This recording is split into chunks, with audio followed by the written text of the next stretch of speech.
La Côte d'Ivoire engrange des points positifs dans ses rapports avec les partenaires au développement.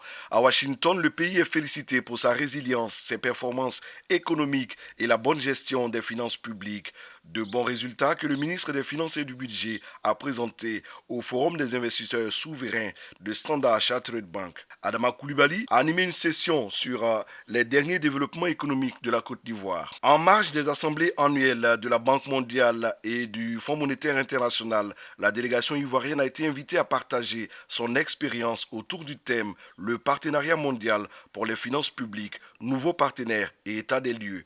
À cette rencontre, le ministre des Finances et du Budget a souligné les efforts déployés pour améliorer les finances publiques avec notamment l'assainissement de l'environnement des affaires et la promotion de la bonne gouvernance. Au chapitre du renforcement de la coopération avec le groupe de la Banque mondiale, 4 ministres ivoiriens présents à Washington ont eu une séance avec Ousmane Diagana, vice-président régional pour l'Afrique de l'Ouest et du Centre de la Banque mondiale. Nous avons d'abord tenu à saluer la présence très efficace de la Côte d'Ivoire à ces assemblées annuelles du groupe de la Banque mondiale et du Fonds monétaire international.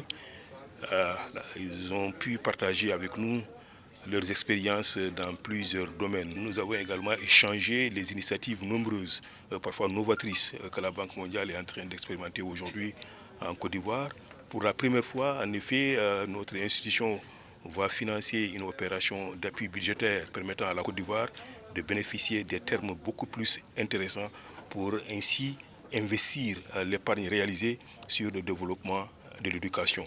Et nous avons exprimé notre disponibilité à continuer à travailler avec la Côte d'Ivoire. Le séjour à Washington des ministres ivoiriens s'est achevé par une rencontre avec l'équipe du département du Trésor américain conduite par Éric Mouilleur. Dans l'ensemble, une mission pleine et fructueuse dans un contexte où les agences internationales de notation classent la Côte d'Ivoire deuxième en Afrique subsaharienne, passant de perspectives positives à perspectives stables. La Côte d'Ivoire est aujourd'hui un des pays les plus attractifs du continent.